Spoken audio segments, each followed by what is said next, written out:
Good evening, everybody, and welcome to Malilla here in Sweden.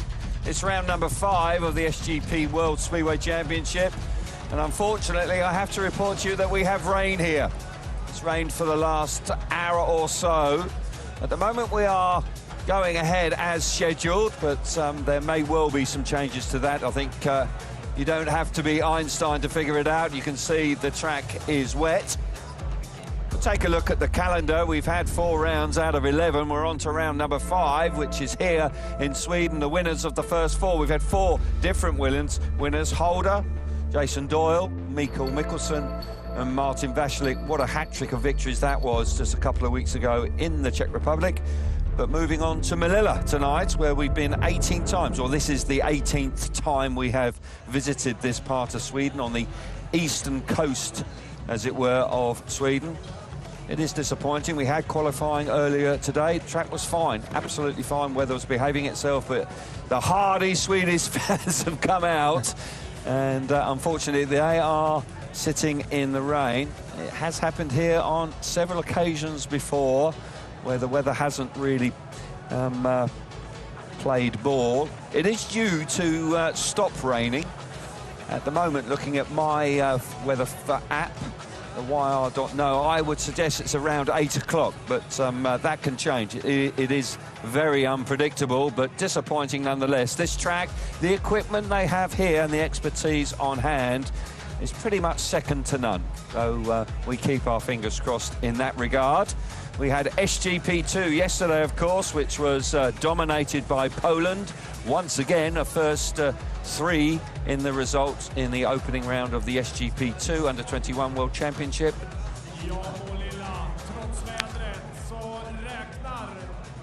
So we've got our 2 workers down there, of course. So let's make our way down for the first time to Greg Hancock. And firstly, Abby Stevens.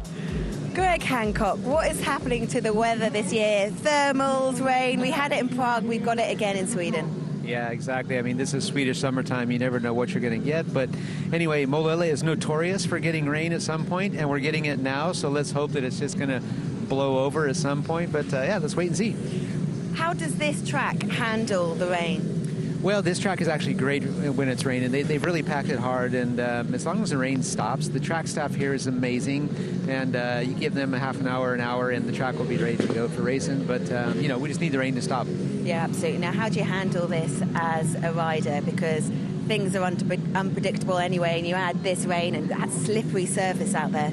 Yeah, exactly. I mean, as a racer, you just have to come prepared to go racing, and you know, it always requires a different type of a riding style in this. You got to be demanding, but you've also got to be careful that you don't override the bike and overcook it and spin it around. It's definitely a little bit of a mind game, but you know, when you want to win, you just figure it out. And which gates can you figure it out from more quickly? Well, looking the way it was yesterday in the SGP2 as well, like you can see the gate 1 and gate 2 are definitely an advantage, but gate 3 ended up being a winning gate as well. So when it's raining like this, it's really a roll of the dice. Let's just see what happens. Roll of the dice. You just don't want this at the world standard levels, do you? You just want at least keep some things just measured. Oh, absolutely. I mean, as a rider, you want fair racing. You want a chance, if you miss a start, to be able to overtake, and that will be difficult for a period here until the track can turn around. But you know, it's the same for everybody. Yeah. Well, the weather is playing its part, and it played its part in Prague 2 weeks ago. No qualifying, but a great night of racing. The Prague GP started with a lot of uncertainty regarding the weather. The Grand Prix got underway, and what a battle it was. Martin Zmarzlik secured a hat-trick of victories by winning again in Prague. The Czech Republic GP was in some doubt due to some very wet weather. The organisers were able to cover the track. With qualifying cancelled, a draw was made for the evening's programme. Prague was another difficult night for the Australian. With only 6 points and no wins, Holder struggled to find the right setup all night. He failed to make the semi-finals and is now 12 points behind Bartosz Zmarzlik. On the flip side, Martin Zmarzlik enjoyed a fabulous Grand Prix, scoring 14 points in the qualifying heats, dominating his semi-final and giving no chance to his rivals in the final. it's amazing. You know, I'm super happy right now. You know, when riders are winning, there's always like big teamwork, you know. And from this place, I would like to thank all the people who are on my side, and I'm super happy right now, and it's amazing feeling. 3 times in a row is like really a dream for me. The 4-time world champion finished 3rd in Prague, his 3rd podium of the season.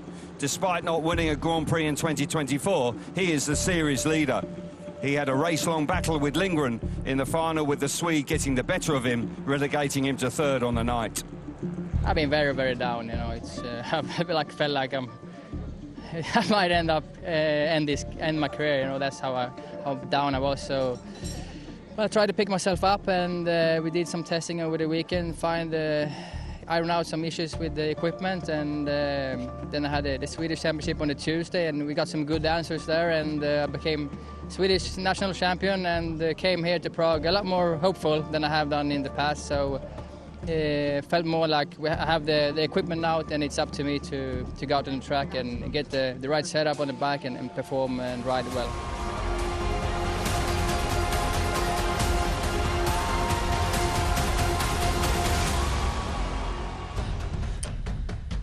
What a night it was for Martin Vašilik with that hat-trick of wins in the Czech Republic. He moves into 5th place. Bartosz Zmarzlik leaves with a 12-point lead, with Jack Holder slipping up in Prague. Robert Lambert going along nicely in 3rd place, 53 points for him. But as I say, Martin Vašilik and Freddie Lindgren coming good in the Czech Republic. Right, let's get back down to Greg and Abby with some more information for us. So Greg, experience really came to the fore in Prague. Without a doubt. I mean, what Martin did there is just incredible. That doesn't happen every day in this sport, and that guy was it was a turning point for him last year. So that hopefully that's going to be the same for him in his own mind on a track like this. But you know, experience always plays a part, especially when you get a wet track like we got tonight. What happened in Prague was a whole other ball game, but let's see. Yeah, they didn't have the practice session, did they, in Prague? So again, that experience really counted. For Freddie Lindgren, did it surprise you hearing quite how much soul searching he was doing, that he was contemplating retiring?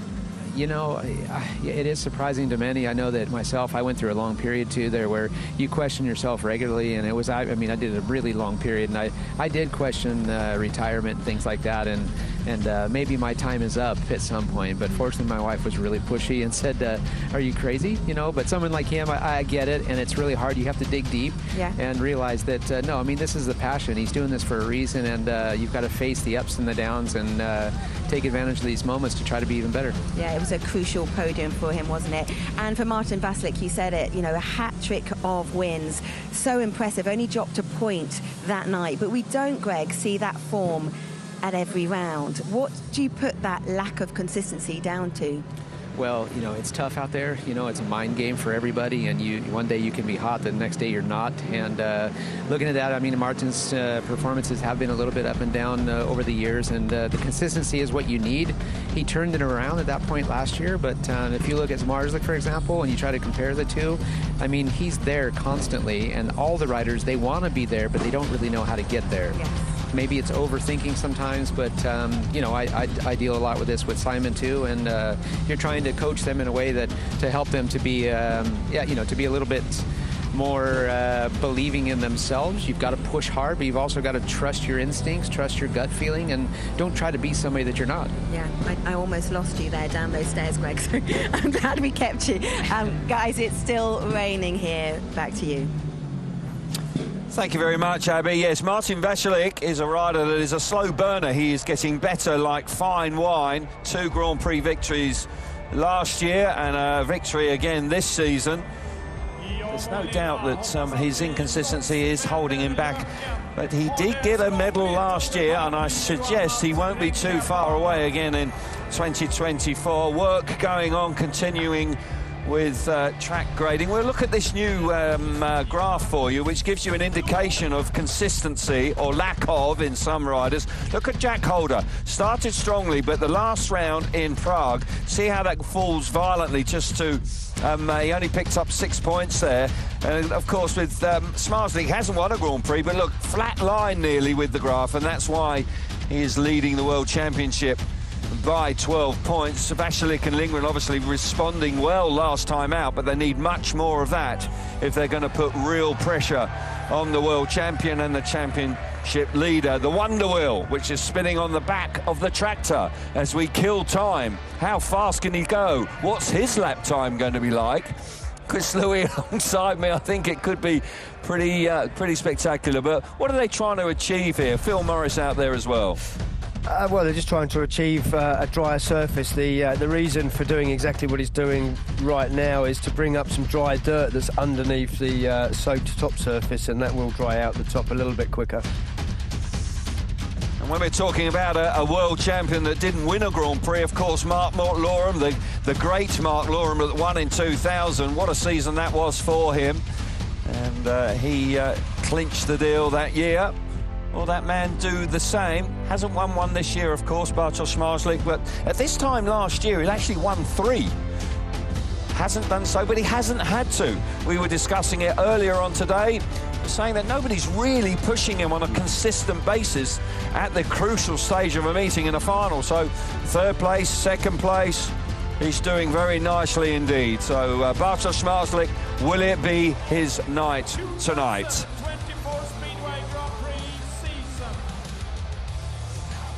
So while the track preparation continues and the rain actually continues to come down, we will be able to get some more reaction for you. Let's get back down to Abby Stevens.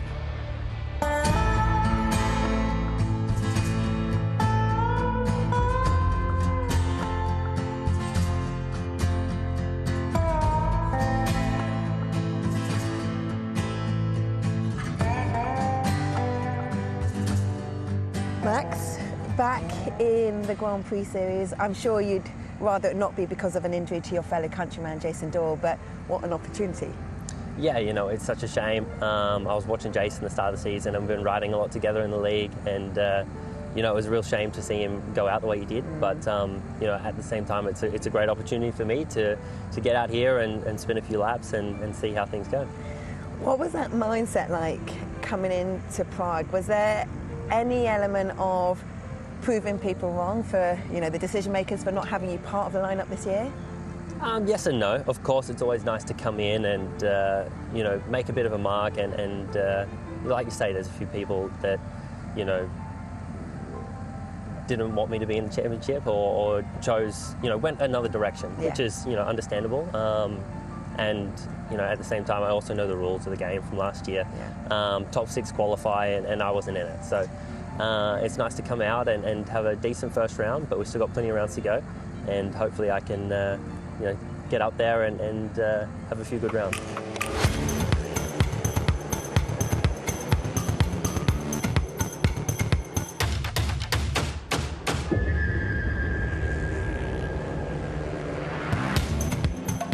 What are the expectations then for the year? Because I know 1 round has gone for you, but 8 rounds out of the 11 in total, really, you've got a good chance, definitely for the top 6.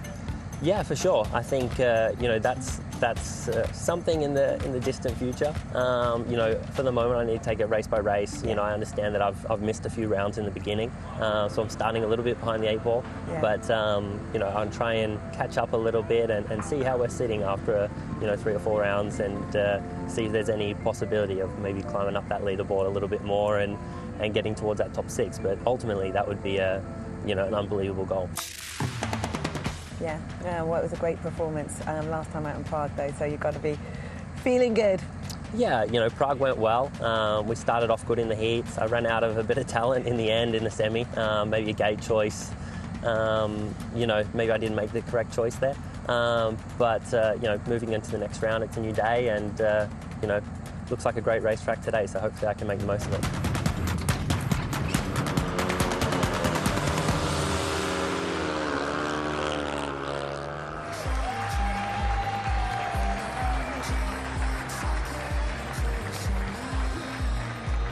So we're now watching Tony Ricardson, the ambassador for WBD, coming forward now with a very young man from America, from the USA.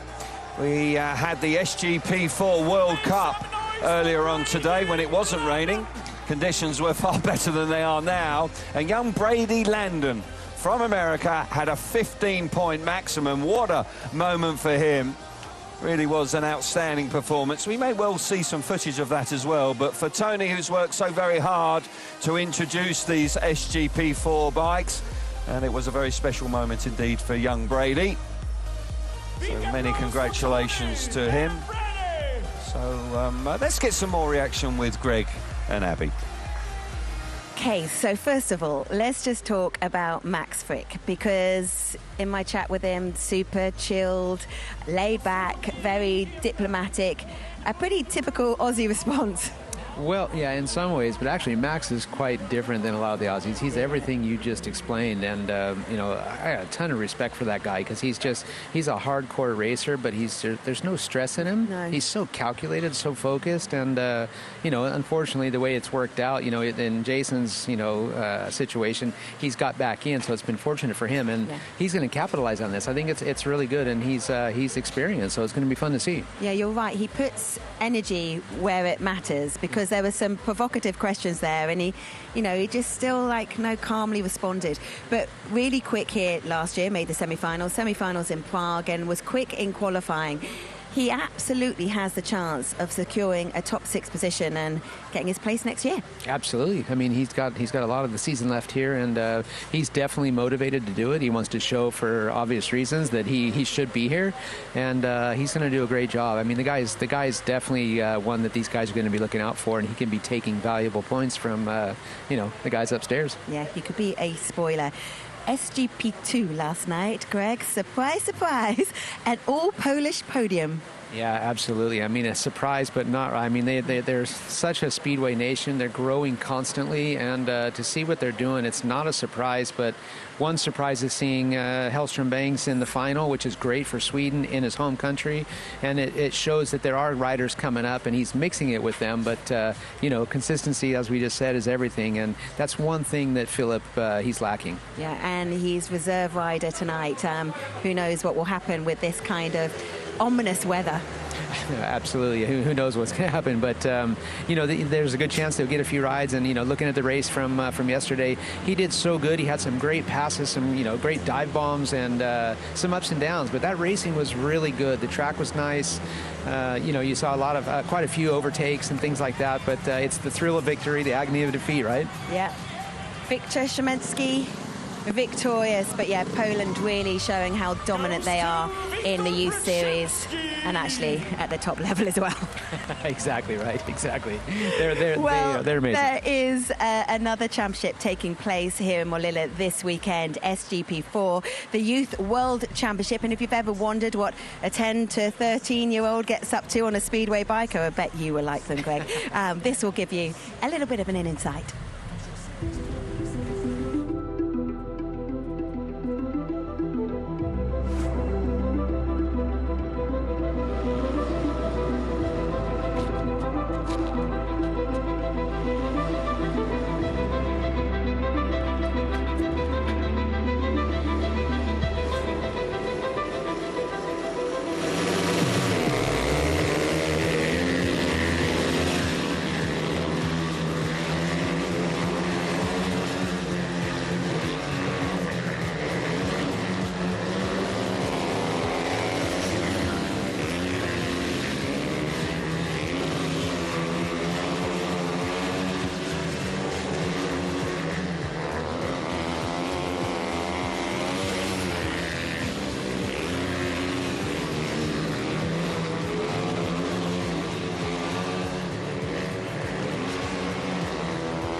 good when he says it.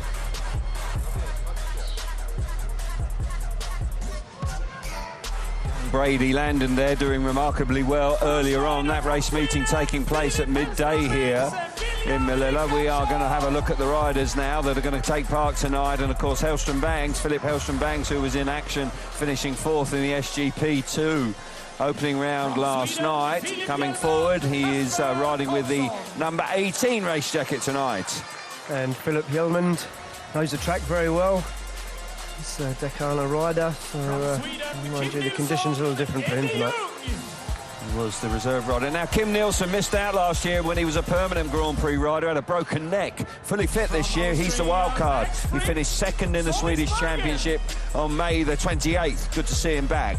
Max Frick, heard from him earlier on. He is a laid-back character, but he's an out-and-out racer. Had a decent qualifying early today in 3rd place. Indeed it is. He's won 2 Grand Prix in the past. Jankovic from the Czech Republic coming forward now. Recently joined the Kings Lynn Stars, who will make his debut on Monday night. And be interested to see how he gets on. Grand Prix is tough for the 22-year-old. Kai Woofenden had a decent British final last week. Got passed by Dan Bewley, unfortunately finished 2nd, but it was a decent meeting, and down right now in 14th place in the championship, needs to up his game today. Indeed he does. Andrei Lebedev, who won the opening round of the European Championship recently in Hungary in Debrecen. Finding Grand Prix difficult though. Slightly better last time out in Prague. Needs a big result tonight. Kai Huckenbeck started the season so well, a couple of semi-finals, was looking very quick, but he suffered a couple of injuries. Last couple of rounds haven't been so good for him. Slowed him down. Simon Wozniak. Now, Simon Wozniak had an unbelievable race in Germany against Bartosz Zmarzlik. Just missing out on the semi-finals. Didn't qualify that well today. Leon Madsen has had a disappointing year. He's having a really tough season, and he's pulled himself out of the squad for the Speedway of Nations. That's disappointing because Leon Madsen can be fabulous. Last year's winner, of course, the new British champion. A hat-trick of wins for Dan Bewley in the National Speedway Stadium in Manchester, where we'll have the Speedway of Nations very soon. Good to see Bewley here. From Poland, Dominik Kubera, watch out for this man. He's had a couple of semi-finals in the last, or a couple of finals, in fact, in the last couple of rounds. Going about his business quietly, but he's looking good. Yeah, disappointing in Warsaw, but 2 finals recently. Fabulous return to form for Freddie Lindgren, a fan favourite. He's at home. He wants to win here. Unfortunate last year with that crash with Martin Vaclik in the final, but Lindgren is back on form. And so is this man, Mikkel Mikkelsen. He's riding with a lot more confidence, enjoying himself this year, which he certainly, by his own admission, didn't do last year. Won in Lansing, of course. Mikkelsen looking good. Martin Vaclik, smashing moment for him 2 weeks ago in the Czech Republic, winning his 3rd Grand Prix in a row in the Markéta Stadium in Prague. Martin Vaclik looking to back it up tonight. Robert Lambert, consistent this year. Worst score so far in this series is 12 points. Of course, had a podium, finished 3rd in Warsaw. From Australia, Not too far away from his first win. Jack Holder looking to bounce back. Disappointing in Prague, that would have hurt him. He's in 2nd in the World Championship chase, 12 points back, but the Australian is very determined. Bartosz Zmarzlik leading the series, hasn't had a win yet in this series, but he's a 3 times winner here in Morlilla. Will it be another one? And he stood right next to a winner in Brady Langan. How about that? It's rather ironic. But Bartosz Zmarzlik, the championship leader, is there, the 4-time World Speedway champion. We will now pause for Marlene Karlström to come forward and sing the national anthem of Sweden. Du gamla, du fria, du fjällhöga nord, du tysta, du glädje, rika sköna. Jag hälsar dig, vänaste land upp på jord. Din sol, din himmel, dina ängder gröna.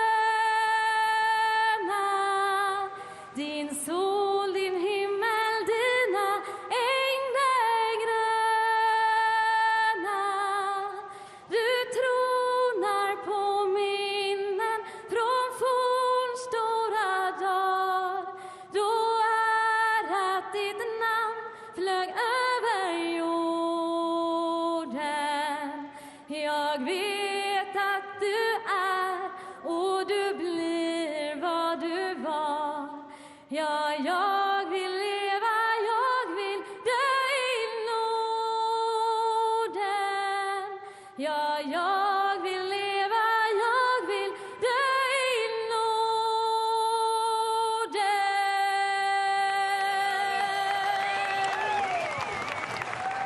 Beautifully sung by Malilla.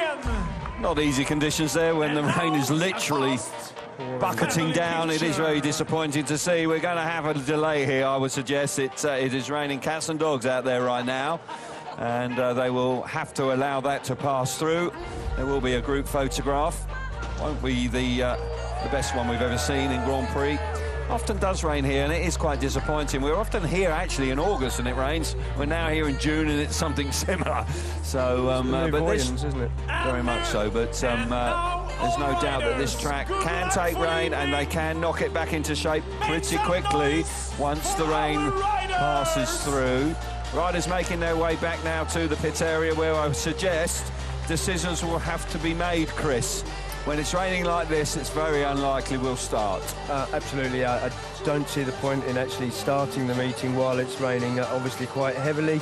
I do fear that they may have taken the wonder wheel round and opened the track up maybe a little bit prematurely now that the rain has returned, but we will wait and see. The FIM jury will meet and we'll discuss with Phil Morris, race director, and we can see there Phil's looking quite bedraggled in the rain. So we will have to wait and see what their decision is. Absolutely. Phil Morris out there now looking like a drowned rat, obviously running around without a jacket, just still in his polo short, but this is pressure on for Phil. He does a fabulous job. I don't envy him right now. Riders will be very suspicious about conditions. They will be reluctant to start in this type of weather. And it's nobody's fault, of course, nobody's fault at all. But there's no doubt that they will have to seriously consider what steps they take in the... really and truthfully, right now, there's not very much they can do. No, there isn't. It is a case of now waiting to see if the weather abates a little. I'm sure if it eases, they might be tempted to start, but at the moment they are just driving around, moving it about, but almost futile in this current rain. But that man there, we touched upon it earlier, he hasn't won a round. He's not being pushed, is he? It's like he's in a comfort zone, he's doing enough. I'm sure if somebody starts winning consistently, maybe Martin Zmarzlik won in the last round. I think somebody that was going to was Jason Doyle. Yep. Doyle had had such a strong start to the series. He was leading after 2 rounds with a second and a win. I must say that he was all of a sudden a man that potentially could have really taken it to Bartosz Zmarzlik. He's out. He's injured, unfortunately. But subsequently, we've had 4 different winners. Try and catch what Phil Morris is talking about there. I sense it's just basically just hang on a minute. Riders with helmets on there, crikey, and preparing themselves for the first race of the evening. That is a surprise. We'll see if that is the case. But yeah, I think that's right, and we will be waiting for a moment.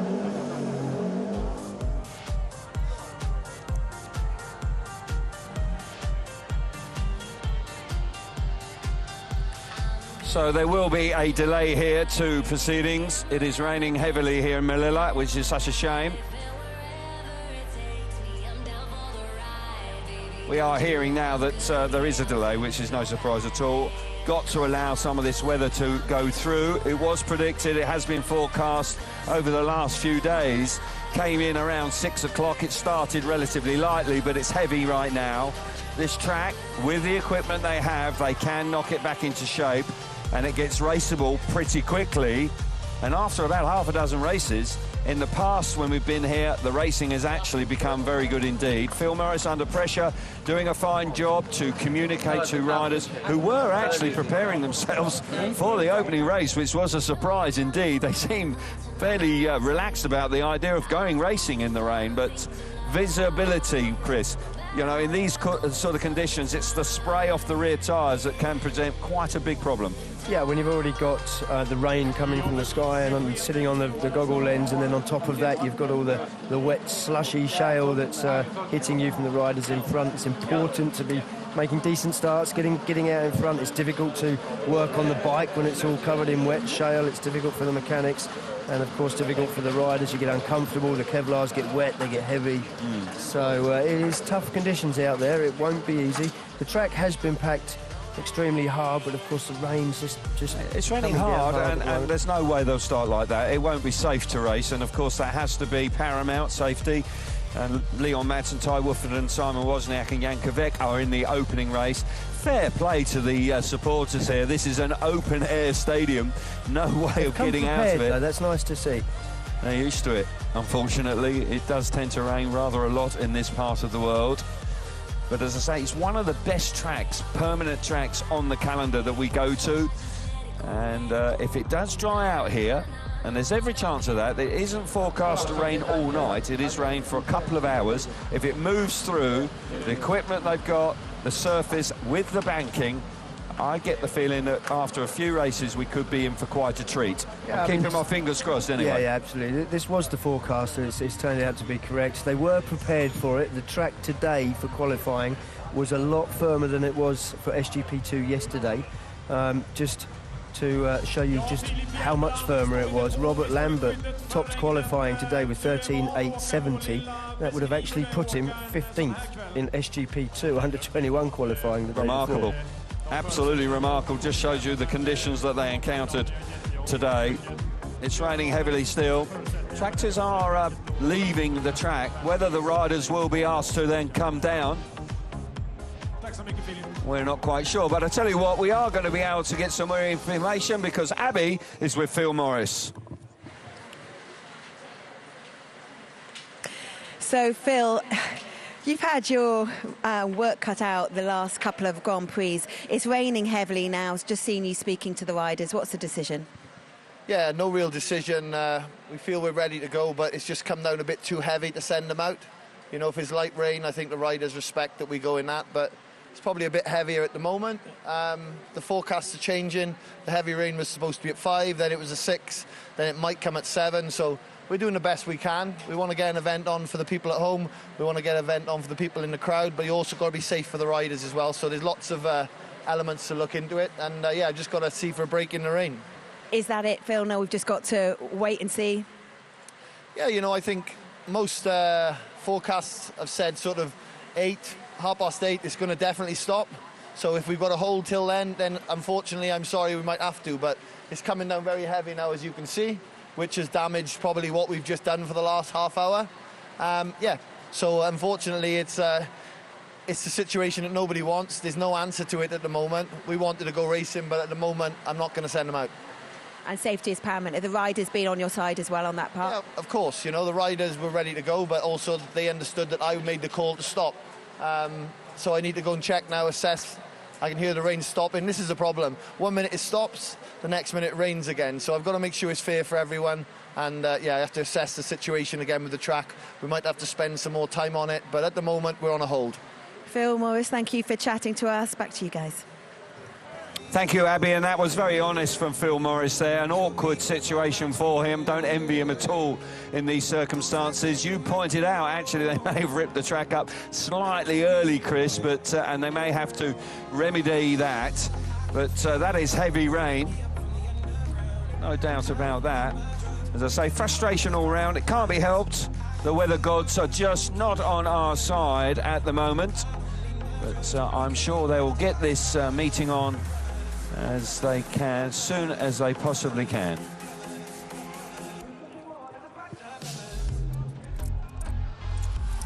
It's tough out there. I'm not talking about the racing, I'm talking about the public. I mean, that really is quite brutal. And it also affects the crowd. For the people that, you know, on a lovely evening, they think, fuck it, let's go. Let's jump in the car and go. And those people aren't going to, are they? No, and it's been the same with league racing all over Europe. I know particularly in the UK, we've had a really tough first half of the season with weather. All clubs have suffered rain-affected events. And yeah, it's tough on the riders, but of course it's also tough on the fans. Indeed it is. They've come with their waterproofs, and they are very much needed right now. Interesting that Phil Morris was saying that the weather should be through by about 8:30, and if we have to wait that long, we will. Amanda Castagna, the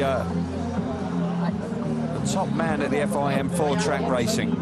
He is in charge, effectively, here. And Bartosz Zmarzlik and him just having a conversation about what can happen. We were talking about Bartosz Zmarzlik not being pushed. He was certainly pushed in 2021 when Artem Laguta was about. What a season that was. 5 Grand Prix wins each, with Laguta coming out on top.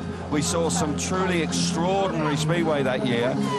We need somebody to come along and really consistently put it to Bartosz Zmarzlik. Will it be Jack Holder? Could it be Martin Vasilek? Somebody needs to step up and make this championship a real contest. Right now, Zmarzlik is going along very nicely indeed with a 12-point lead.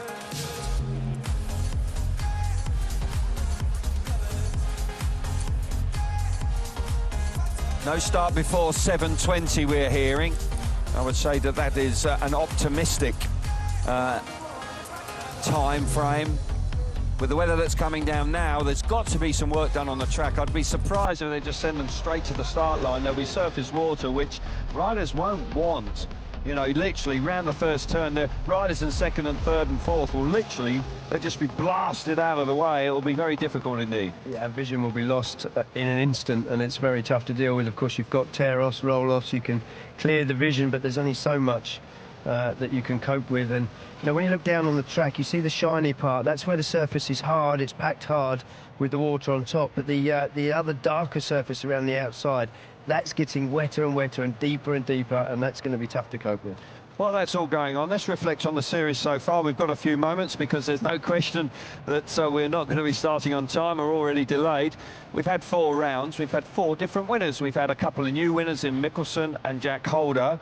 But we talk about consistency. We're getting bored with hearing that particular phrase. But it is crucial when it comes to winning a World Speedway Championship.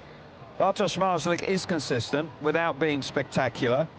Who do we fancy? Who do we fancy in this lineup that can really take it to Bartosz Zmarzlik for the remainder of the series? Tough to say, because there isn't anybody that's as consistently good as him. Robert Lambert is consistent, but he's not quite as good right now. His performances haven't been as high a standard as Bartosz's. Jack Holder, you know, up until Prague, I would have said that he'd found something, but of course he had a poor performance in Prague. So it's really hard to say. Martin Vasilek, of course, will take a lot away from that second win of his in Prague. Robert Lambert, for me, is someone that knows he needs to start making finals. You know, he's been the bridesmaid now in 3 rounds so far this year, where he's actually finished in 5th place. Yeah. Just outside of where he needs to be for the big points. So if he can find that little bit extra with that consistency, yeah, he could take it to him. Bartosz Zmarzlik then, he is a 12-point lead in the championship without winning one this year. As I say, last year he won 5 out of 9 rounds that he competed in. Of course, he was DQ'd in Boyens, but went on to win the final round in Torren, where he was crowned world champion for the 4th time. Quite possibly will be a 5-time world champion at the completion of 2024. That's why we're looking down this list. Who can take it to him? Martin Vasilek, superb in the Czech Republic 2 weeks ago. Had a lot of rain there. Track behaved well, actually, in the evening when it had passed through the covers. I'm wondering whether covers would have worked here, actually. We did discuss it earlier on today, whether I have seen covers on this track in the past. Yep. And with the forecast, which was actually pretty rock solid for rain at this time, I'm a little surprised that that wasn't taken into consideration. Very busy weekend. Question marks over that for me, when you have 2 Grand Prix in consecutive days. Maybe a little bit too much track action for one weekend when you've got the SGP, which should be the focal of events, really, shouldn't it? The track should be at its optimum for Saturday night. Yeah, and it's tough when you have, as you say, you have 2 lots of qualifying, you have a race meeting as well before we come to the main event of the Speedway Grand Prix, and it makes it very difficult for the track staff. They've done a good job, they got the track back, but there's now, with the qualifying put back to 3 o'clock, it's lessened the time that they have to prepare the track and then get it covered up. So it would have been tough, I think, to cover it, but someone's enjoying themselves at least. Absolutely delightful, and they're in good spirits. The Swedish fans, fair play to them.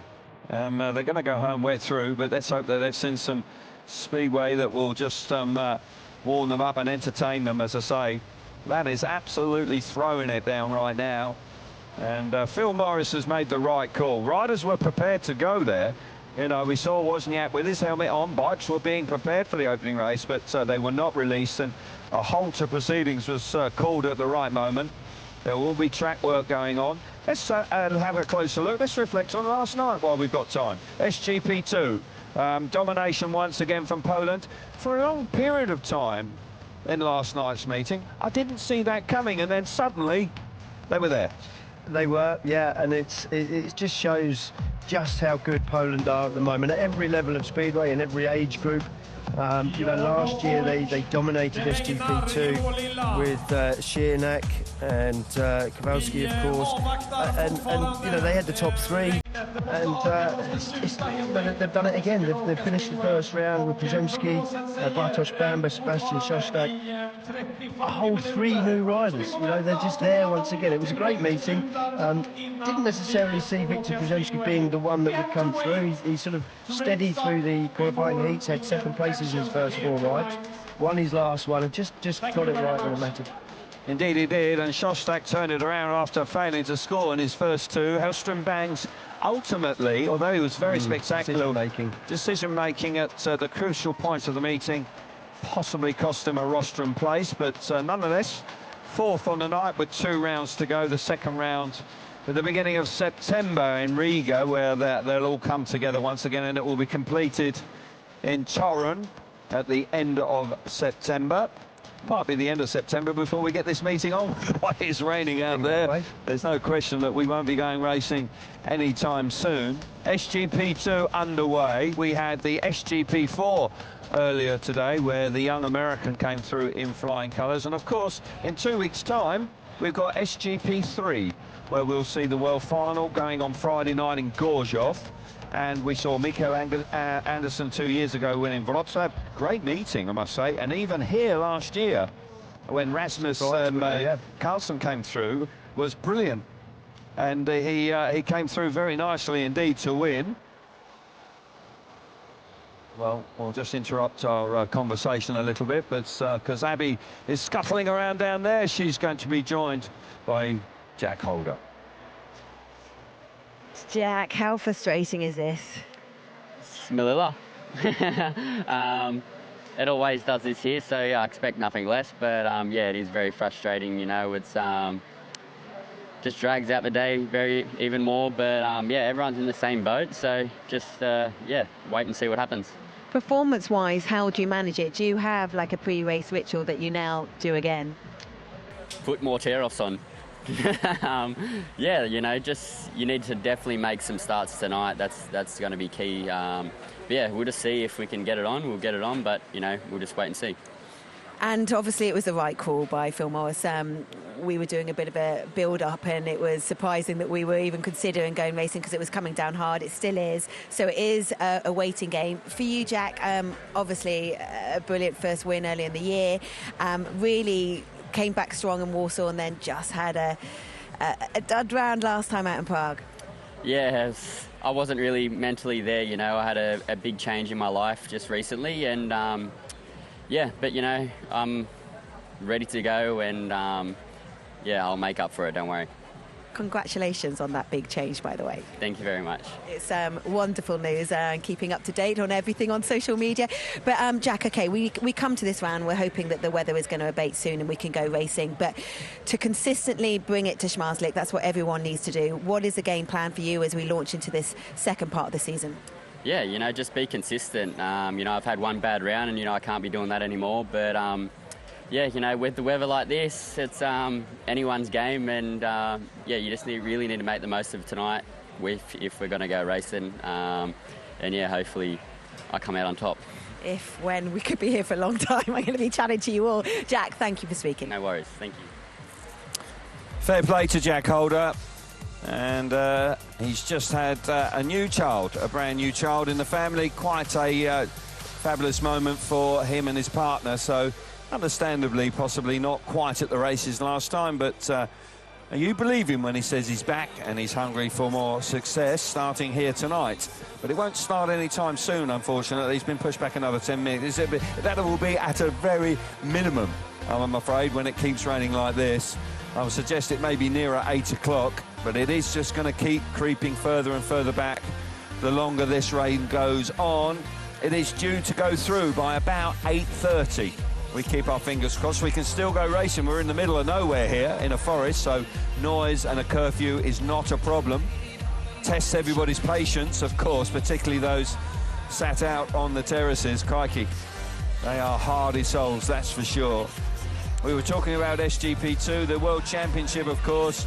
We've got Bartosz Zmarzlik leading the way. We've got riders like Jack Holder, who have finally won a Grand Prix. Robert Lambert needs to win a Grand Prix.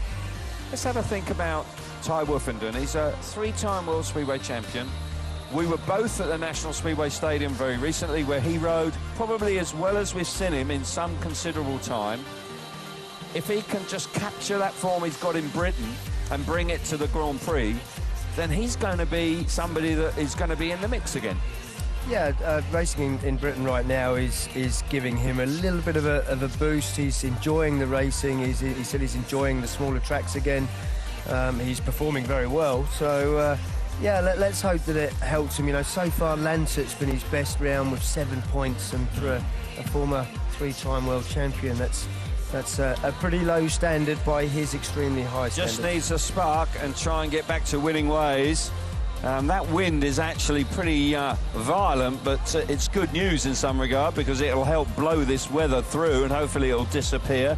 Kim Nielsen is back as a wild card, who was a permanent Grand Prix rider in 23, of course, but missed out on his home Grand Prix with a broken neck, remarkably, but he's back racing as the wild card, having finished second in the Swedish Championship recently behind Freddie Lindgren. Fair play to those two up there. Wow. Not my cup of tea at all, Chris. I don't know what you think, but there isn't enough money. There isn't enough money for me to be up there and dry, if I'm honest. Fantastic. Brave souls they are. Martin Vashlik just patiently waiting on. What a night it was for him. I think it hasn't rained heavier. It hasn't rained heavier. Look at that, just gutsing it out. Yeah, sat there on the concrete. The blanket not helping there, I don't think.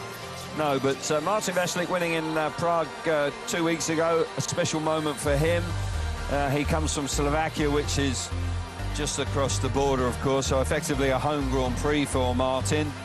Spent his younger days watching on in the Marketa Stadium, so for him to win 3 consecutive Grand Prix there, he said it was a dream.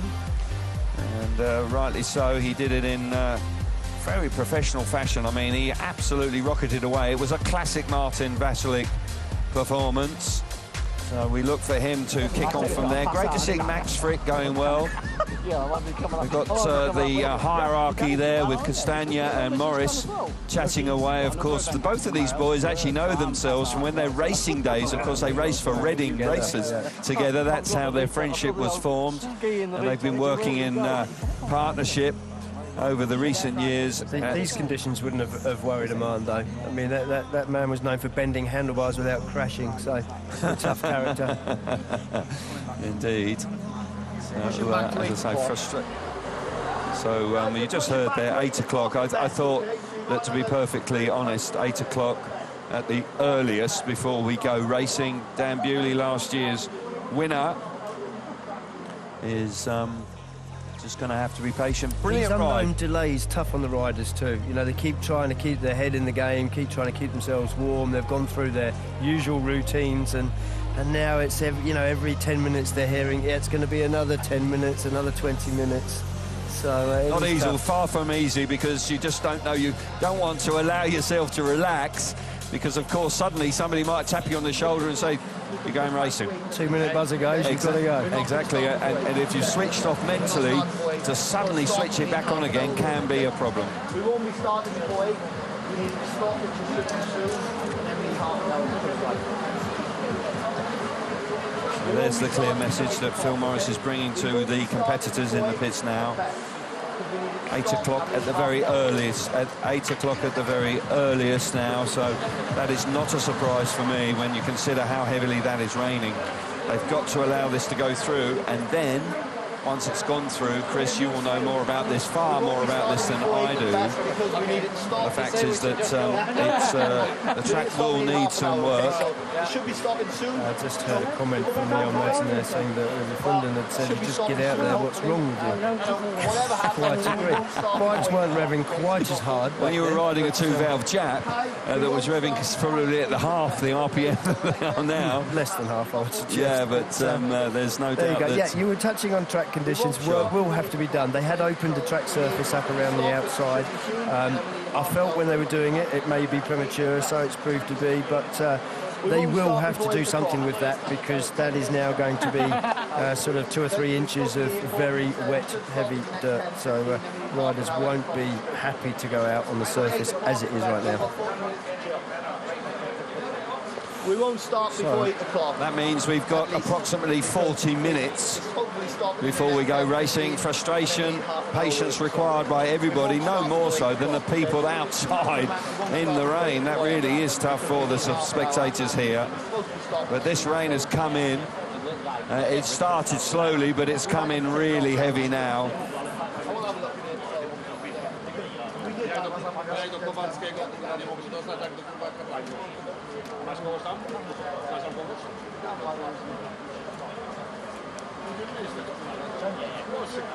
So we won't go out before 8 o'clock at best. We need to stop and then we need half an hour. I just want to let everybody know that 8 o'clock at the moment is minimum. So Kim Nielsen just being informed now by Phil Morris.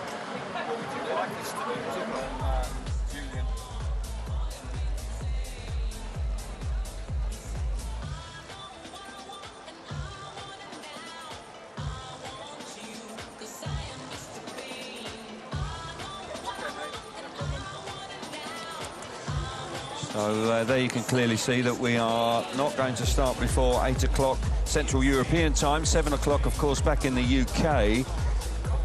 We are going to take a pause. All the commentary will take a pause and we'll come back to join you at 8 o'clock. Apologies for that, nobody's fault. Weather forecast has actually been pretty much spot on. We've been keeping an eye on it, Chris and I, throughout this week, and it hasn't really shifted away from this sort of 2 or 3 hour window just as this event should have been getting underway. Unfortunately, for once, they got it bang on. Yeah, it's been such an unpredictable year. The only thing that has been predictable, there's been a lot of rain. There's no question about that. And it has hit Malilla tonight, as it has done quite a lot in recent years. Jack Holder was saying that, you know, it is often the case, having visited this part of the world on many occasions. Unfortunately, that is very much the truth. As I say, we will take a short pause because there's nothing going to happen here before 8 o'clock. We'll come back and rejoin you then, and hopefully we'll have some more positive news to bring you, and that we will have a Grand Prix round number 5 here in Malilla for you, which is at one of the better tracks on the calendar. So for the moment, we will leave you with that scene and keeping our fingers crossed that we can get underway a little later on. Goodbye for now.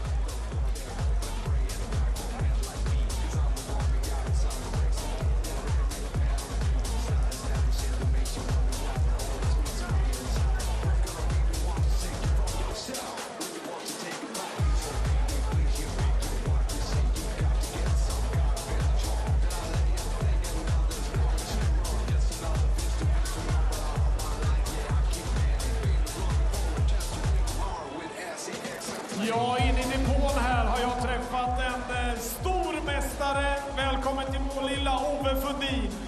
Tack så mycket för det. Big applause! Make some noise for Ove Fundin! Ove, det regnar i Malilla idag. Ja, det är så tråkigt att se. Jag kommer från Tranås. Du vet, jag är född i Tranås, så är ganska mycket där nu för tiden. Och jag kom ner hit för att se det här Men jag såg regnet började på vägen redan hit, så det var tråkigt att se. Men jag förstår nu att det ska upphöra, så tävling ska det väl bli. Ove, på din tid, vad gjorde man när det regnade? Ja, vad gjorde man då? Första finalen som gick i Göteborg, då regnade det ungefär som idag. Då sa Arne Bergström, beställ hit, jag tror det var 5 eller 6 minst, lastbilar med sågspån och la sågspån på banan.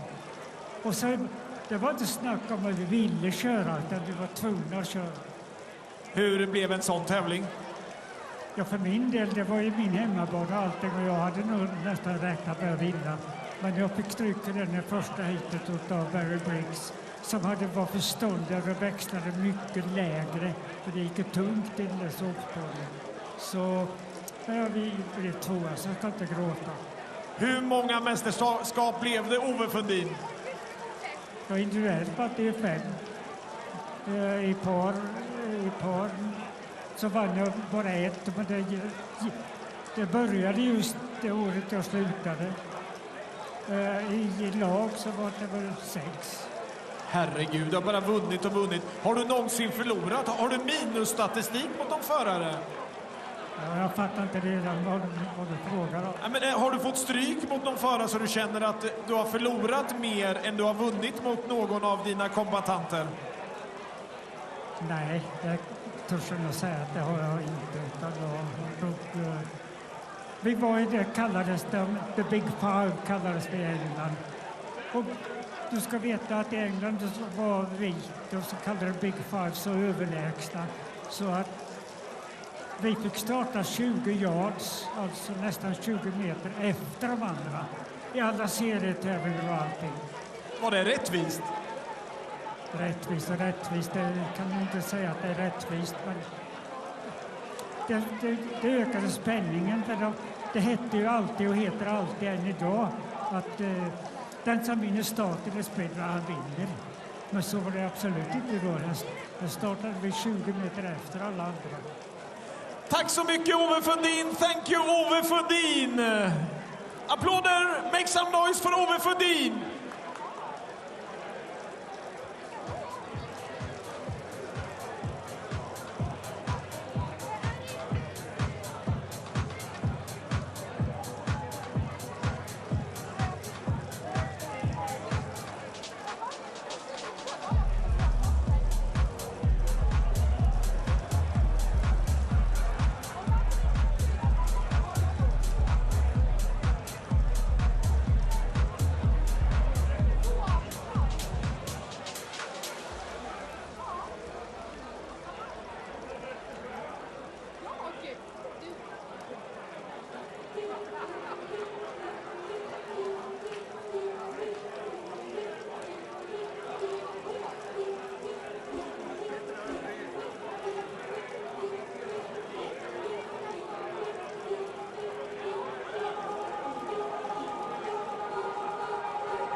vi har fått lite färska radarbilder från förbundskapten Morgan Andersson och organisationen här runt. Vi tittar lite grann på prognosen. Vi tittar på det här lågtrycket som ligger och snurrar lite grann. Ser ganska hoppfullt ut. Ser ganska hoppfullt ut efter klockan 8, gott folk. After 8 o'clock, it's better weather.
Ja, en av hjältarna som står på taket här uppe. Jäklar vad mycket speedway-folk det var på vippen här inne.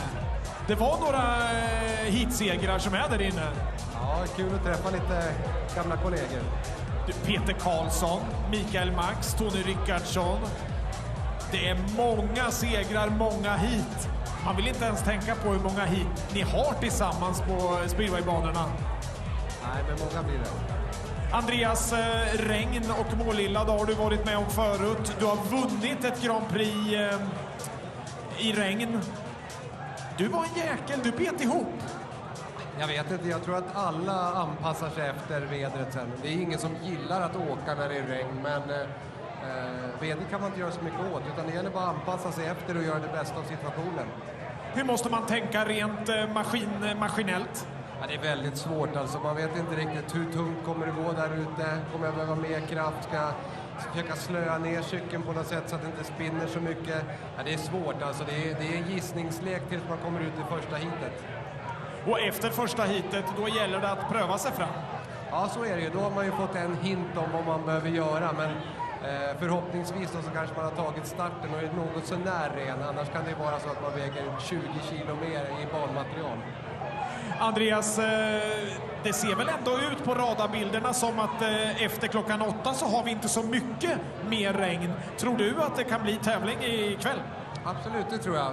Vi vet ju av erfarenhet att här i Malilla så är de ju extremt duktiga på att ta hand om banan. Så det är jag inte ett dugg orolig för.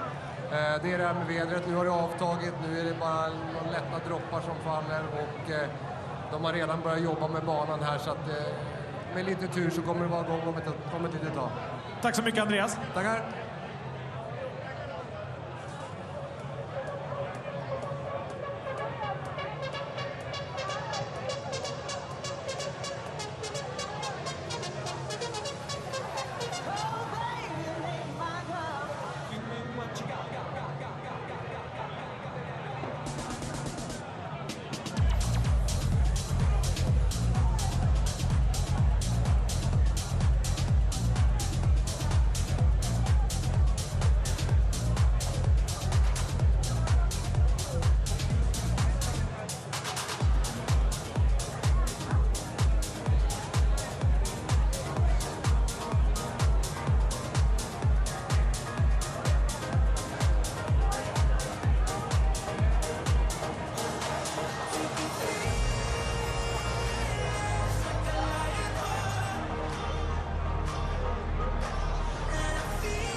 Ja, Malilla, ni hör motorljudet. Det betyder lovande rapporter. Här ska göras ordning banan, här ska värmas cyklar. Och får vi se. Vi tror på det, eller hur? Now we're talking Malilla.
piece of your heart.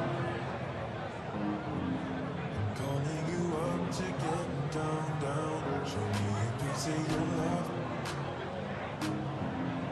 Calling you up to get down, down. Show me a piece of your heart, a piece of your love. Calling you up to get down, down, down. The way that we touch is never enough. Turning you up to get down, down. Show me a piece of your heart, a piece of your love. Calling you up to get down, down, down. The way that we touch is never enough. Turning you up to get down, down, down. What? Sorry, just quickly. What if it's Da da da da da down, down.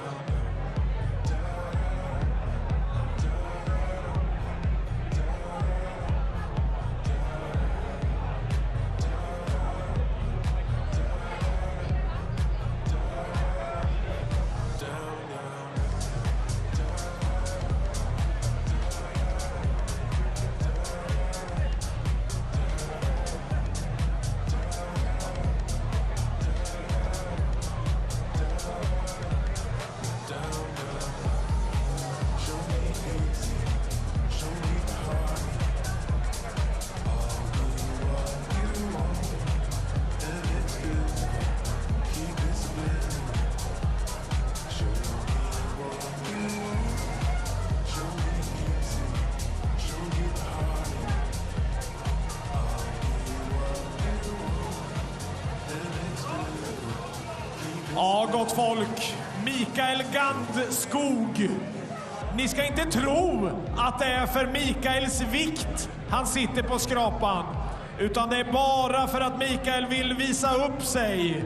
Han är nämligen en av de ansvariga över banan. Så när Mikael kommer framför er på läktaren, ge honom lite extra applåder, för det vill han ha. Mikael Gandskog, ge honom jubel, applåder.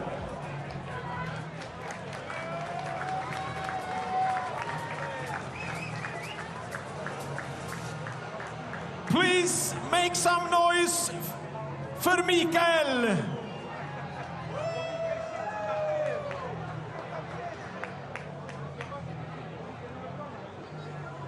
Mikael, nu vet vi var du passar bäst. Welcome back to Malilla, where we have had to be very patient indeed. Track work is continuing. Rain has stopped here, and we're hoping to get underway in approximately 15 minutes.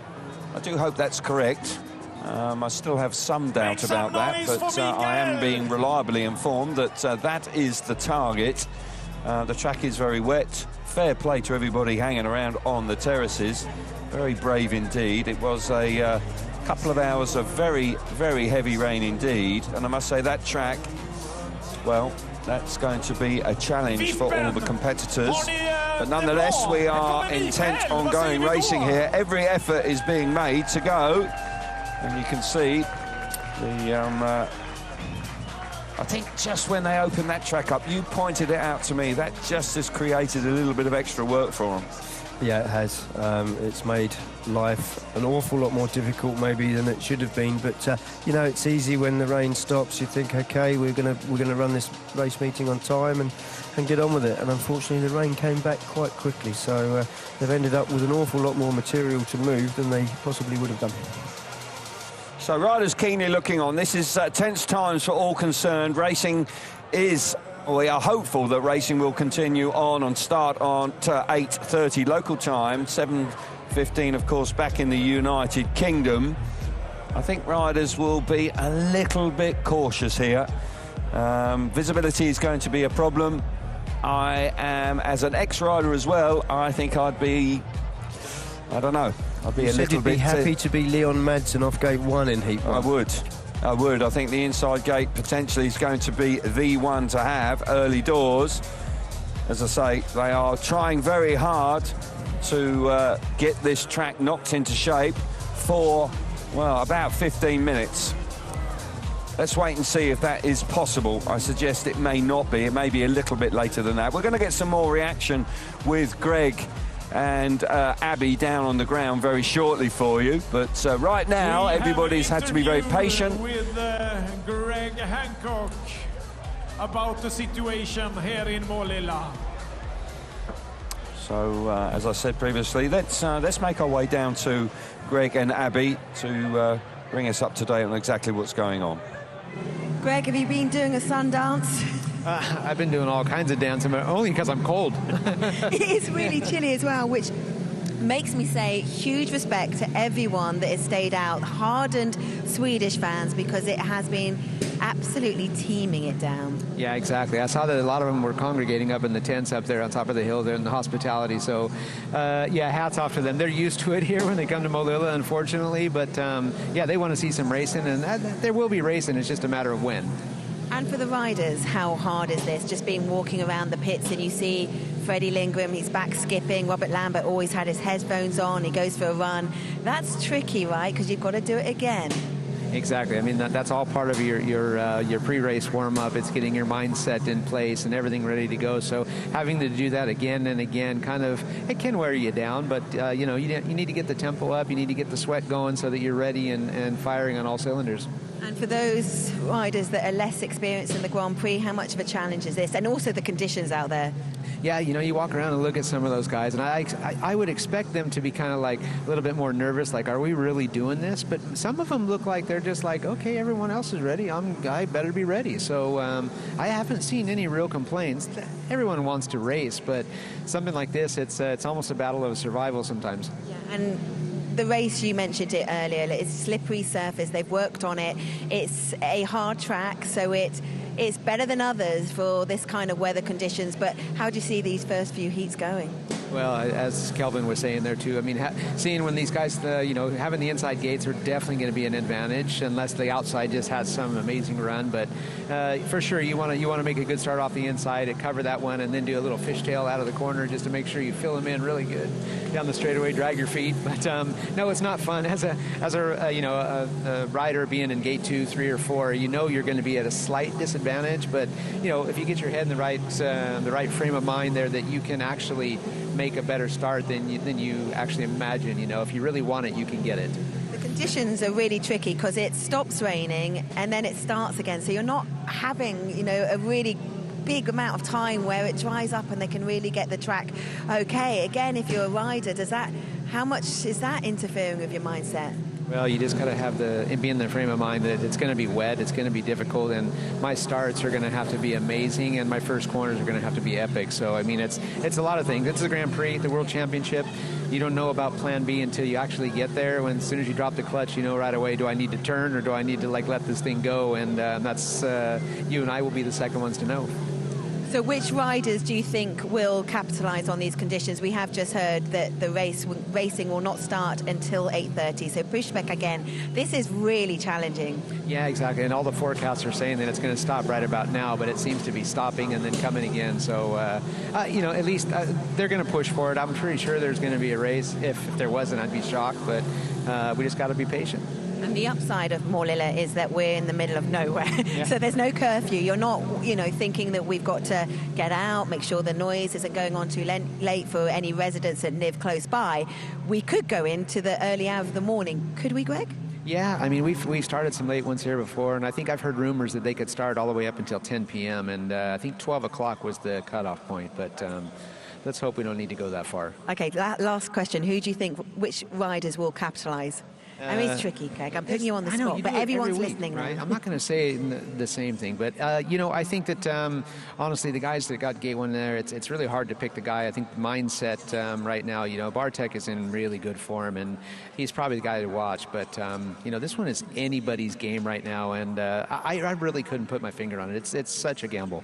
Are there particular riders that are particularly strong in these kind of levelers of conditions that is rain?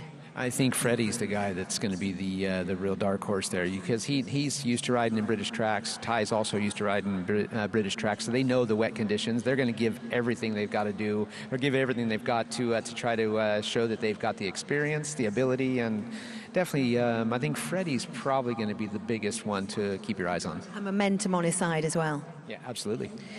He had a crucial podium last time out in Prague. He is the Swedish champion. All the Swedish fans that have stayed out are obviously going to want to see him on the top step, but all of the riders having to manage what are really tricky conditions, and the rain, unfortunately, is light, but it's still coming down. The racing will not start until 8:30, so 8:30 at the earliest. Back to you guys. Thanks very much, Abby, and no surprise at all to hear that it's another 15 minutes late. I don't like it actually being pushed back. Very frustrating, but nonetheless, there isn't too much that can be done. Obviously, with the rain coming back in again, it is extraordinarily frustrating. Don't want to be here at midnight, of course, but if we have to be, it is a logistical nightmare to call meetings off and postpone them, of course, because the rain-off day is tomorrow. But racing in these conditions is far, far from perfect. Greg was adhering to the fact that if you don't get out of the start, visibility is going to be a massive problem. You get out of the start, life is fairly straightforward. This track is firm. It will be it shouldn't be too rutty, it won't break up too much. So actually riding the bike around the track shouldn't present too much of a problem. It is going to be all about seeing where you're going, Chris. That's my view right now. Yeah, absolutely right. You won't be able, if you're not in front, you won't be able to ride exactly where you want to ride. Racing will be tough because, you spend most of your time trying to avoid the spray coming from the rider in front of you. So it won't be easy. It was interesting listening to Greg and his opinions about who may come to the fore in these conditions. It is, these are the top 16 riders in the world. They can all ride these conditions, but it will be about mindset. It will be whoever is the strongest in the mind. And Freddie Lindgren's experience, of course, will come to the fore for sure. You've got great motorcyclists, in my opinion, not just saying it because they're Brits, but I think Dan Bewley, Robert Lambert, great motorcycling skills. If you're strong of mind, you'll get out front and you'll have a good night. But just watching those pictures of the equipment going around, there's still an awful lot of wet slush on the surface there. That is far from ideal, and it's stuff that you don't want to be riding in. The back tyre will let go, and therefore you will have no control over your speedway bike. This is difficult times. This is borderline whether this meeting goes on, in my opinion. You've only got to look in the faces of riders to see who's still in the game and who's not. I mean, I'm just looking there at Michael Mickelson. He doesn't look that interested, if I'm honest. No, I know that they're going to work awfully hard here. As I say, logistically, it's very difficult to rearrange everybody to be here tomorrow. We haven't had a rain-off for a couple of seasons. And every now and again they do happen, unfortunately, and this is getting close. If the rain comes back in, I think it will be very difficult. The problem they've got is it's still spitting with rain, and so therefore, as hard as they're working on the track, it isn't getting any better. That slush on the outside where they ripped it up earlier, you could see it when the tractor was driving around. There was at least an inch and a half of slush on top of the surface. It almost needs blading off, that. No, there can't be any there when we start, because you're going to add to that with the stuff that the bikes push out to the outside. That will initially get deeper and deeper. Yeah, tough times here. Big pressure on this meeting, whether we're going to go racing or not. Trying everything they possibly can. Riders are remaining patient, but what we don't want is heat one to start and then all of a sudden it becomes apparent that it really is not raceable. I'm sure that there will be some sort of track inspection, or would like to think there will be, but if they're forced to go and then they have to stop, that's a lot of responsibility on people to push riders out there when conditions are tough. Yeah, I'm quite certain that Phil Morris, race director, he wouldn't send riders out for the first heat if he didn't think that the track was rideable. I don't believe it's raceable, not as I'm looking at it there, with some light rain still coming down. They really are up against it here. You can see that just to the left of where Phil Morris is walking. That's what they've been taking off the top there for the last hour or so, and there's still a lot there. It's still very wet.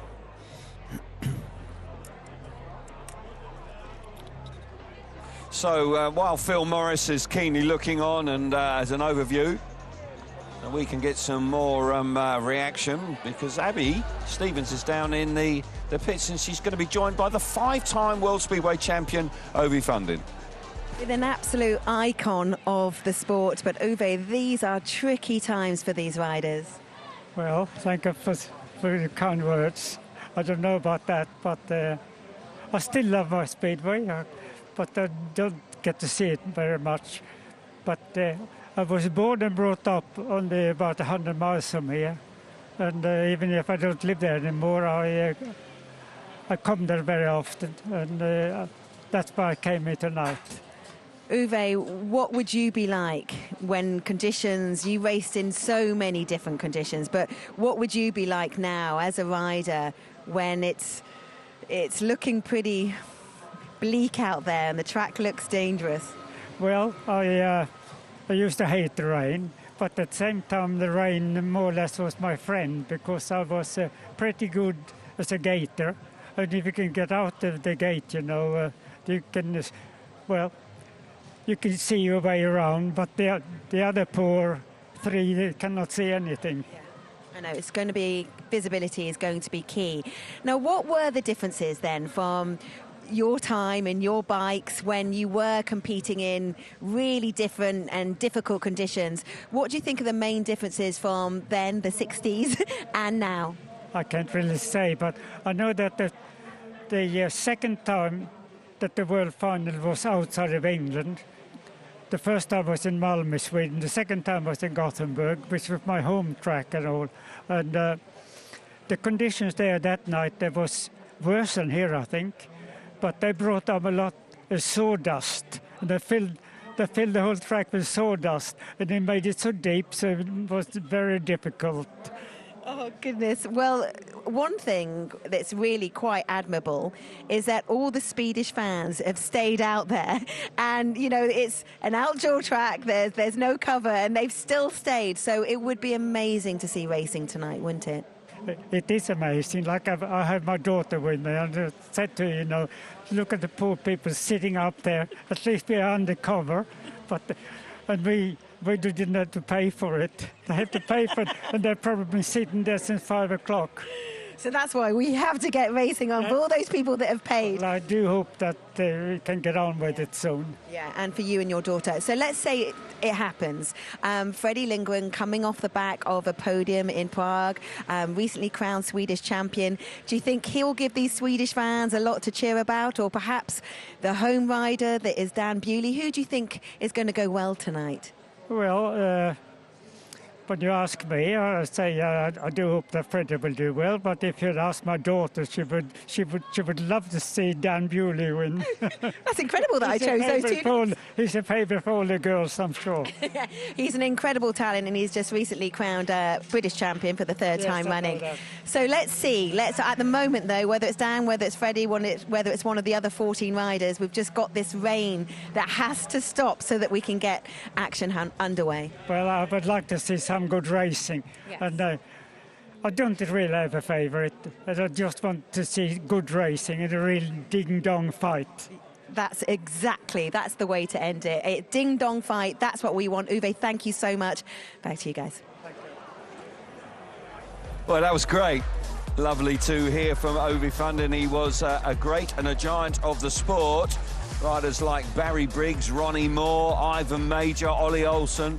Came a little before Ollie Olsen and possibly Ivan as well, but five world championships, and Ovi Funden really was something very special indeed. And of course, with Tony Ricardson walking around the place, a 6-time world champion. Can you believe it? 11 world championships, individual world championships between the two of them. And Funden was something very special indeed. Great to see him here. Dan Bewley, the favourite of his daughters. He just wants to see a ding-dong battle. So do we. So do we, because that's what excites us.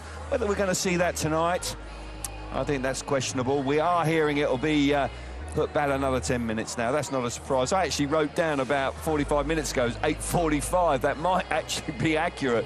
You've got to be lucky sometimes, but you can see the slush and the slop on the top of the surface. That is something that needs to be removed if you can't race in that, because you can ride round, but you can't race in it because you can't see where you're going, and the bike will also be very unpredictable underneath you. I would say the major differences between Ovi's time and the modern day times now is the RPM of the bikes. If you'd like to explain a little bit more why that makes it trickier in wet conditions now. Yeah, because there's going to be a transition. The first few races, the track will be quite consistent. Yes, it will be slippery, and if there's still any of that slush on the top surface, there'll be a bit of aquaplaning. You can see there how difficult a job they're having to remove it. They were taken earlier, those shots. It's not that bad now, but the amount of RPMs now compared to Ovi Funden's time, the RPMs has probably almost tripled, I would imagine, and it makes the bike unpredictable. It's spinning really hard, the engine's revving hard when you're on the slick, wet stuff. As soon as you hit anything where there's some grip, where the track is maybe dried out and the dirt's built up, then the transition between that slick and all those RPMs and hitting that, the bike will react extremely violently. At best it will go up in the air, at worst it will be turning right and you'll be heading towards the fence. So it's going to be really, really tricky racing conditions for everybody out there. Indeed it will, and we are keeping our fingers crossed that we will get underway with heat number 1 at about approximately 20 to 9 now. It just keeps getting pushed back all the time. Fair play to Phil Morris, he's keeping his hopes up. There's no question that they are still very keen to try and get this meeting on tonight. And as I say, those fans out there have been immensely patient and in good spirits, I must say. It would be only fitting that they see some Speedway here this evening. We are going to be able to hear from last year's winner, Dan Bewley, the newly crowned British Speedway champion as well. And he rides for the club here, so he was quick in practice as well, Dan Bewley. He was second in practice behind Robert Lambert. Just a whisker between the two in the qualifying. Unfortunately, the qualifying is very, very different conditions than what they will encounter if they go racing tonight, that's for sure. But there's no doubt that Dan, coming from Cumbria, where it rains a lot. He's used to the rain. He's used to the rain, so he has motorcycle skills that he should be able to cope with it. But starting will be very, very important. If you can get your nose in front around that first corner, life is going to be extremely much easier than if it were you're back in third place, for example, where you're just pulling tear-offs and just trying to hang on effectively. And Dan's a good motocrosser as well, so that will help.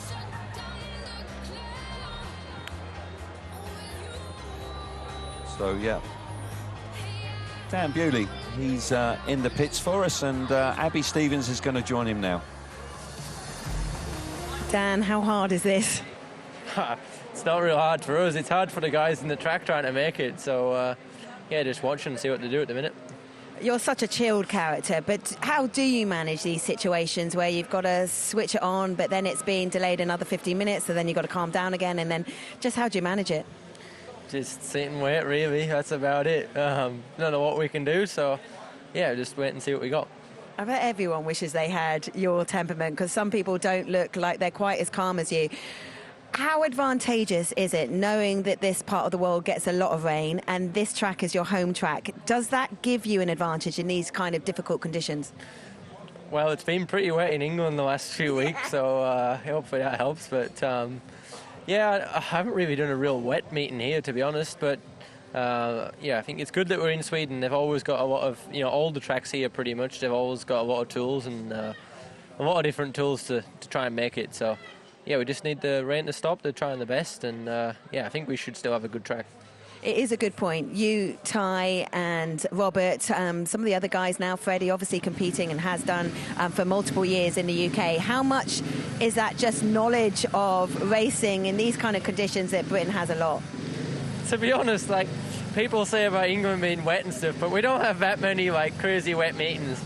I was watching Oxford the other day, and yeah, once it starts raining, sometimes there's not what we can do. But yeah, if everyone else believes that we're right good in the rain, so be it. It's just an advantage for us.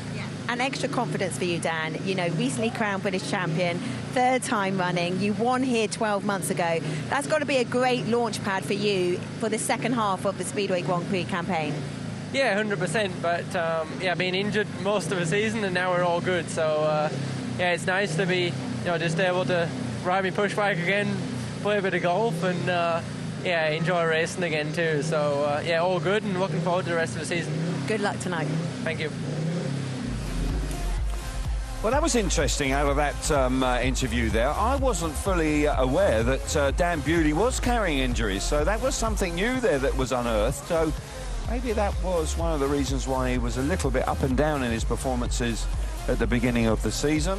Concern on the face of the world champion, Bartosz Zmarzlik, who has fabulous motorcycling skills. We talk about British riders having wonderful motorcycle skills. You cannot overlook Bartosz Zmarzlik. He is not a one-trick pony. That man knows how to do it.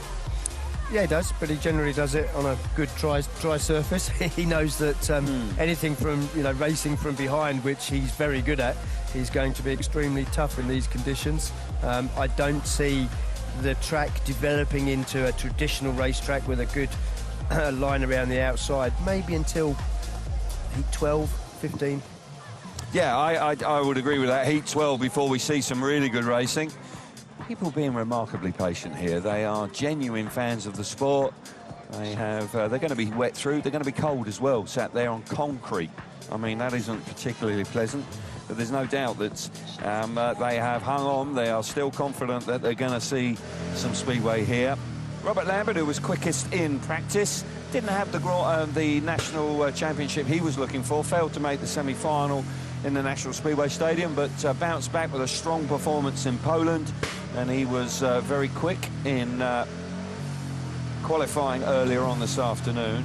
Chose the draw number 5. He will come out of gate number 1 in heat number 2, so he'll be looking to get off to a flying start. We'll take a first look back at some of the qualifying that we saw earlier on. That's Simon Wozniak, who didn't qualify particularly well, in truth, earlier on. We're looking at Max Frick, who finished 3rd in qualifying. Look, you can see that's nice and dry, actually. Lovely. Yeah. But Max Frick back in the Grand Prix, and once again, looking good here. Yeah, we won't be seeing those conditions anytime soon this evening, but he produced a time of 13.892 to take 3rd place in qualifying. That was on his 2nd lap, so in his first session. Yeah, 10 points he scored in Prague. This man was 2nd in qualifying. Dan Bewley, of course, rides for Decana, who are based here in Malilla. Knows this place inside out. Won here last year in the rerun of the final. Took the opportunity to get the better of Martin Vashlik, and he was quick. Very, very close to the time. The top spot. What was remarkable about his performance was he's one of only 2 riders, along with Mikkel Mikkelsen, to actually improve their time in the 2nd session. So to produce this time and get so close to Robert Lambert was quite remarkable. Lambert was out of the gun straight away, and his was on his very first lap, which was quite extraordinary, and that's the way it stood. And Robert, who has been improving and has been consistent this year, not quite, if you're going to criticise, he hasn't had enough finals. He's finished 5th on 3 times this season so far, hasn't converted, strong performances in the qualifying heats 2 finals. I'm sure that's not too far away, but he was the top man from the qualifying earlier on today, and he'll be looking forward to what is potentially an opportunity for him. He gets the draw number 5. You can see him there. Robert Lambert against the number 5 number on the left of his name. He will start in heat number 2 off the inside gate. He then gets nicely spaced rides. You can see that, plenty of room between them, and then he will complete his qualifying in heat number 20 off the inside. With these sort of conditions, it's up for grabs. You couldn't really say, but early doors, we are feeling that there's no doubt that it could very well be off the inside early on. And for Robert Lambert, he'll be hoping very much that that is the case. Philip Hellstrom-Bangs just keenly looking on, who was spectacular last night, that semi-final ride where he dove underneath Mikael Anderson in the last corner in his semi-final to make the final.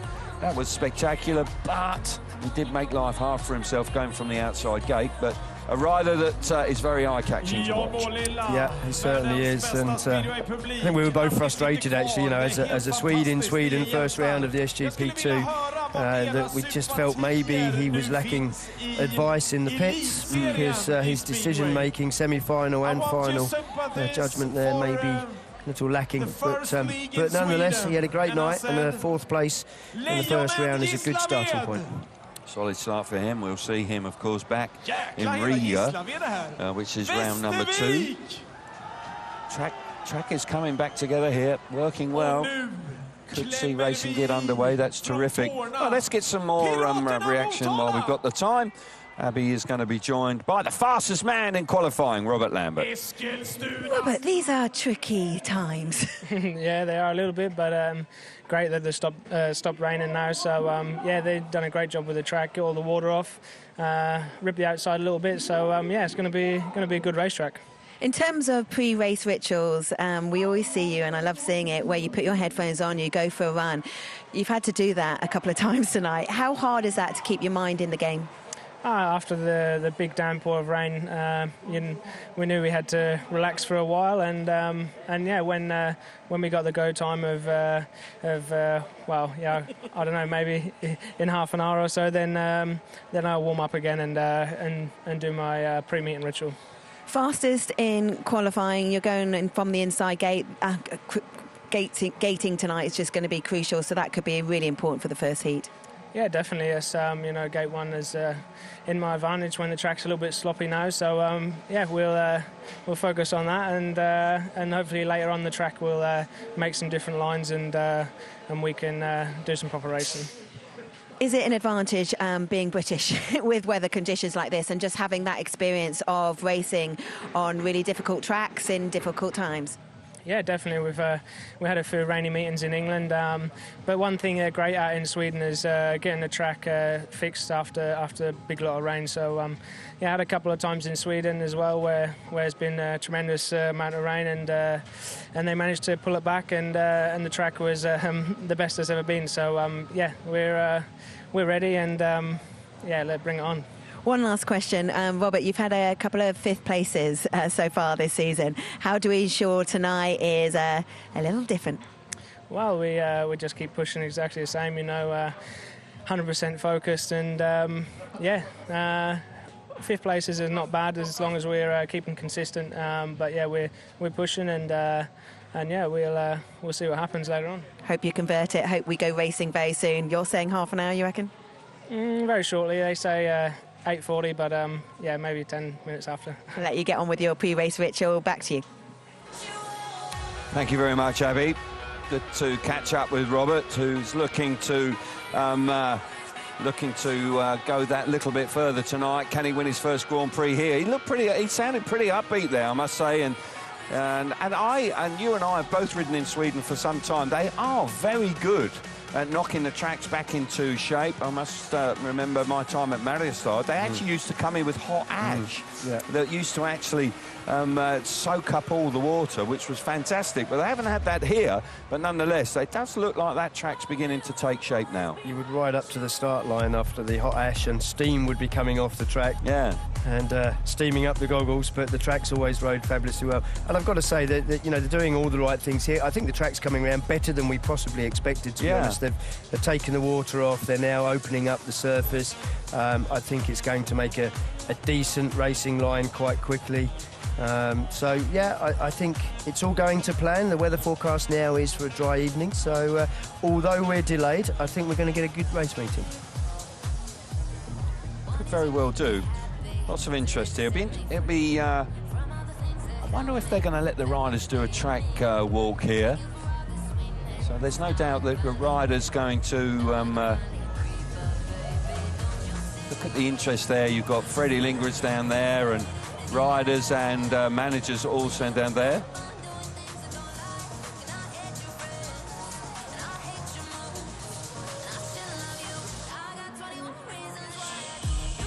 So there we are.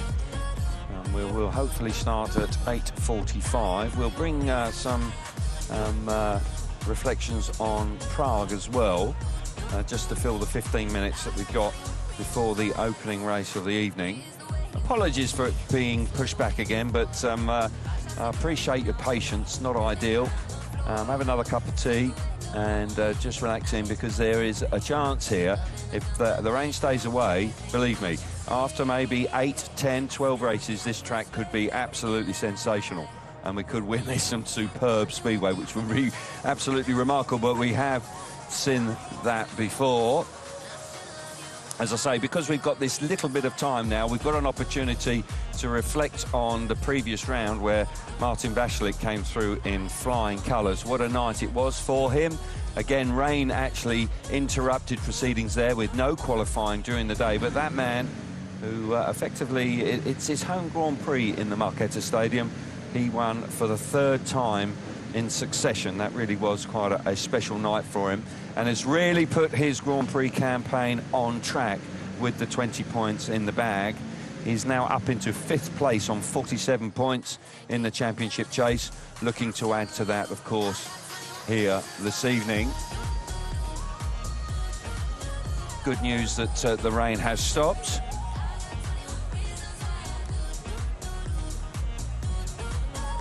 So for the moment, we'll take a short pause and we can reflect on Prague 2 weeks ago.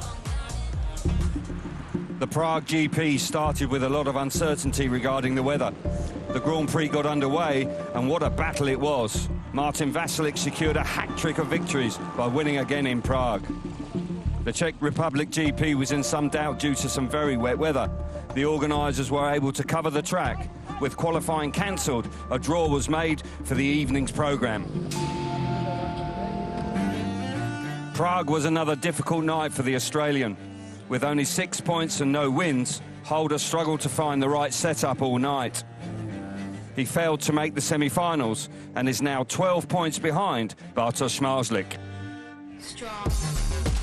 On the flip side, Martin Zmarzlik enjoyed a fabulous Grand Prix, scoring 14 points in the qualifying heats, dominating his semi-final and giving no chance to his rivals in the final. It's amazing, you know. I'm super happy right now.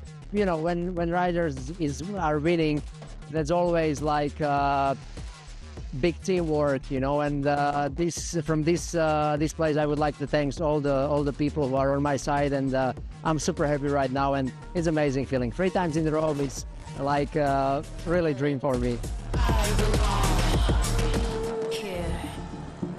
The 4-time world champion finished 3rd in Prague, his 3rd podium of the season. Despite not winning a Grand Prix in 2024, he is the series leader. He had a race-long battle with Lindgren in the final, with the Swede getting the better of him, relegating him to 3rd on the night. I've been very, very down. You know, it's I felt like I might end my career. You know, that's how down I was. So I tried to pick myself up, and we did some testing over the weekend, iron out some issues with the equipment, and then I had the Swedish Championship on the Tuesday, and we got some good answers there, and I became Swedish national champion, and came here to Prague a lot more hopeful than I have done in the past. So felt more like I have the equipment now, and it's up to me to go out on the track and get the right setup on the bike and perform and ride well.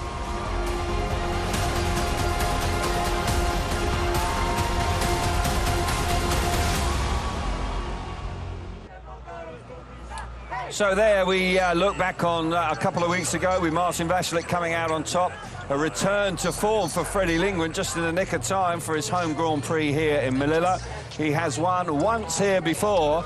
He won actually when he leapt frog Patrick Dudek down the back straight. It was a remarkable save that he actually was able to wheelie over the stricken Dudek on the track. It was a remarkable moment.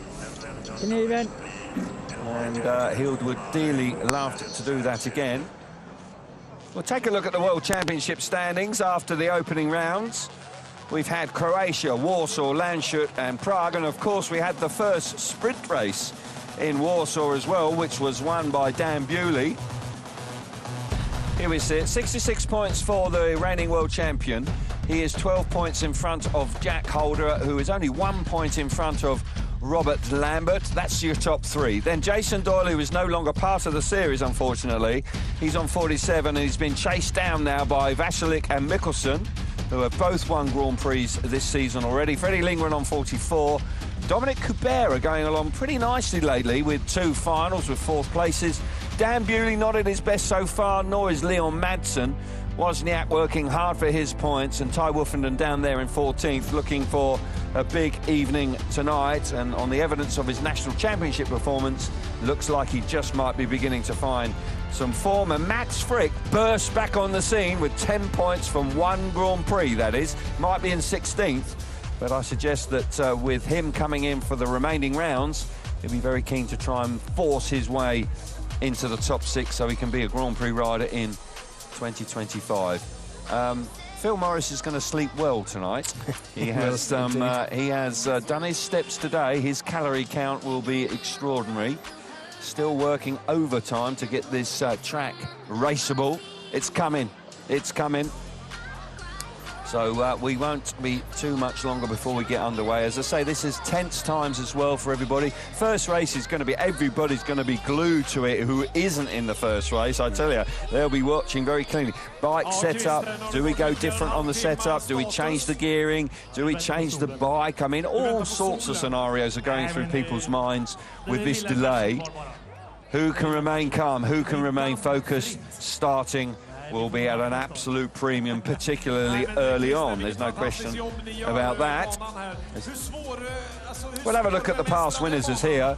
Bartosz Zmarzlik in recent times has been pretty impressive indeed. He won a World Championship here in 2022, 2021 as well. 21, I think he actually clinched the World Championship here. 22, won back-to-back years in 2017. 2 wins for Nicky Pedersen, who is here. Thomas Gollop on 09 and 2012. Lee Adams, the silky smooth Australian rider in 07 and in 08. Dan Bewley last year. Freddie Lindgren in 19, when I was talking about that spectacular moment he had with Patrick Dudek. Greg Hancock, the first time he won in his long career, he had to wait till 2016 to win in Sweden, and Ty Wolfenden back in 14, Hampel back in 2011, and Rune Holter, who rode as a Polish rider but was actually born and bred in Norway. There you go, how times have changed. Freddie Lindgren, that doesn't tell the whole story. He's had the one win in 2019, but he's actually been in every single final since 2017. So he has a remarkable record here in Malilla. Very, very consistent. Unfortunate last year. He was in contention, but just overdid it slightly on the opening lap and clashed with Martin Vashalik and was excluded. Was actually concussed after that. Was a heavy fall, but as you rightly point out, that I overlooked, which I'm disappointed about. And I'm very jealous that you've come up with that stat, that he's been so consistent here. We're no longer friends. But nonetheless... Oh, just up your game, Kelvin. I have got to. I've got to dig deep. Like, the rider's going to have to dig deep in these conditions early on. And Freddie Lindgren, remarkably consistent here in Malilla, and he'll want to prove and entertain his home crowd once again. Well, about 6 minutes now, I would suggest, before we will get underway with the opening race. We do hope that we have 23 races tonight. It will be fantastic if we can. We're approaching the midway point of this year. We have 4 Grand Prix in Poland this year. We have one more to come at the end of the month in 2 weeks' time in Gorzów. Then there is one in Wrocław, and then we finish in Torun